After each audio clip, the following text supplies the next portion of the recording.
Hey guys, welcome back to my channel. My name is Jamie Fenn. Today I'm going to talk about how to do a really cool cloud transition mist effect. And you guys have probably seen it in Sam Kolders' last video, Hey Tim, which was pretty much a masterpiece. I thought it was incredible. Very good film. If you haven't seen it, go check it out. And he does this transition a lot, actually. He does different types of this transition as well. And it's not a super complicated transition, but it is something that's very visually pleasing. And if you can initiate it correctly, it looks smooth. So let's jump into Davinci and check it out.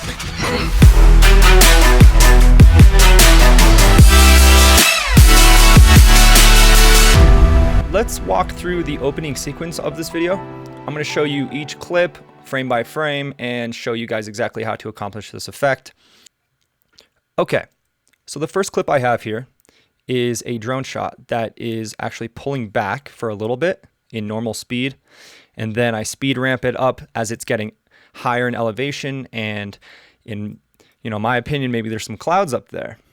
And as it reaches its max elevation in the clip, I start to transition some clouds and mist and fog effects.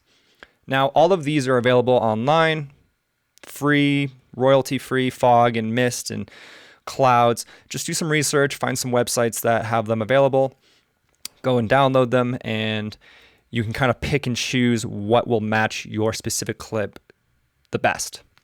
So in this case, I kind of transitioned some fog because it doesn't just happen all of a sudden, So I actually keyframed just a little bit of fog to kind of represent like kind of getting, it's kind of big and then it kind of gets further away and it gets smaller, as you can see from the keyframes.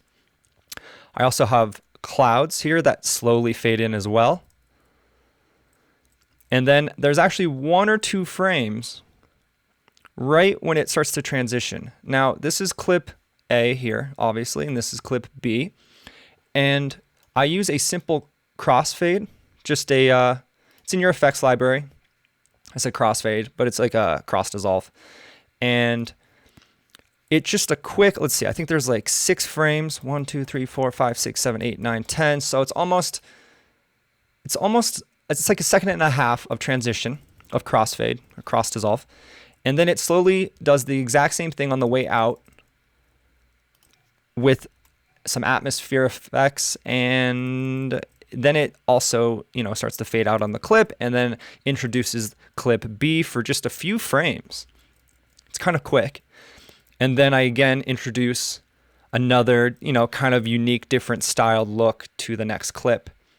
And if you guys want to know how to do a quick fade on the clip, on each clip that you have in Davinci, on the top corners there's these little tabs, and if you drag them, it kind of represents a fade in and out, which is kind of neat. You can also do that on audio clips. So as this clip starts to transition now, the next clip doesn't really have any clouds in it.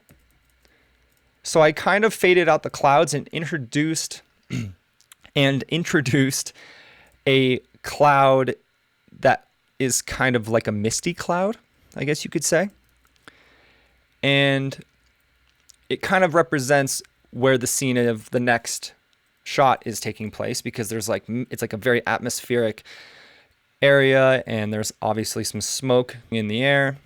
Then the shot spins around into a pretty smoky cloud, and my next shot transitions with a bunch of just atmospheric effects of clouds and mist. It's not even really a cloud like the first 2 transitions. And then it transitions into the last shot. Now, this is all just done by layering effects and different types of atmospheric clips. If you do download something, for example, like this clip right here, and it has a black background, the preview shows a black background because that's the original clip. But usually if you import something, it will have the effect of what this will look like right here. It'll just be a black background. Let me just pull it over here just to show you. That's not a good example either. Let's pull it over here. So this is what it looked like when I brought it into Davinci. And if you have a black background ever on any clip, you can actually just change the composite mode to screen. And what that'll do, and obviously there's nothing behind the clip right now, so it's going to stay black. But as soon as you bring it over, so I'm going to undo everything I did.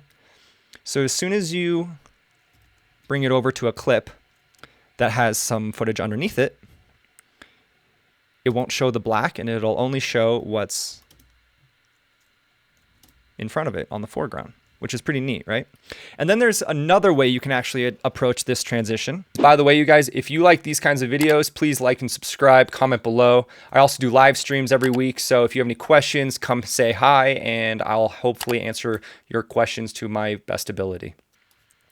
And I was actually gonna do this in Fusion, and it just kind of became a little too complicated. It just kind of, I was like, why am I doing it like this? It kind of just makes sense to do it like in this edit tab. So here's a clip of me. My friends and I were out filming, just walking around in the forest, and my friend filmed me with a Ronin, starting pointing at the ground. And I'm climbing up this face of rocks, and then some clouds come in and transitions into that shot, which is now going forward. The original from the opening scene was going backwards. But the way I did this is I basically just found some cloud footage online with a green screen, or you can find it with a black background, depends on where you get the clip. And I have clip A here, which is me going up these rocks, and he was actually panning up with the Ronin. So it kind of helped bring this effect together. But at some point, the Ronin stopped and I was just climbing. So I had to introduce this transition, which is a stock transition in Davinci, in the effects library. It's just called push. And you can actually change the direction of how this effect works. So for example, I have the top clip pushing down the bottom clip. And over here, you can actually change how it works. You can push it left and right and make it all nifty and cool the way you want it to be. But in this case, I'm just pushing down. And I actually had to time it so when the Ronin stopped panning up, I introduced the push effect. So it kind of continued the effect. And it started to transition into clip B here. Now, to make it look a little smoother, what I did is I took a compound, I have a compound clip here, but it does consist of about 3 layers of the same exact cloud layer, because the original cloud layer, the opacity was a little thin and you could see the line here between the 2 clips. So I just duplicated it a lot, and I actually keyframed it over the clip. So this is it without, as you can see. It's very harsh, and obviously it's just a straight up cut, and it wouldn't look as good if it didn't have the clouds. And now when I introduce the clouds, sorry, my computer's running a little slow, but I'll play it frame by frame. What I did is I basically just keyframed the clouds. So I started here where there was no edge between the clips. And what I did is I started to see when the edge was starting to show in the actual scene. And I came over here to my position and I keyframed the clouds according to where the edge was going to be. So as I go into the transition, you can select this clip and actually drag it up and down. This line represents the points that you're moving it to. And so for example, like obviously that doesn't look very good, but I'm just trying to show you representation of how I did it. And I basically just keyframed the cloud to be over that line. And it could have been a little smoother, like this shot is obviously pushing through right here, so the clouds kind of just, you know, linger right there. I maybe could increase the zoom on it to kind of give it that last little effect at the end to make it a little bit smoother. So if I go like this and click here, this is how you would keyframe something. You click, and then you move up to the frame where you want to keyframe the last motion of the shot. Click it again and maybe zoom it just a little bit.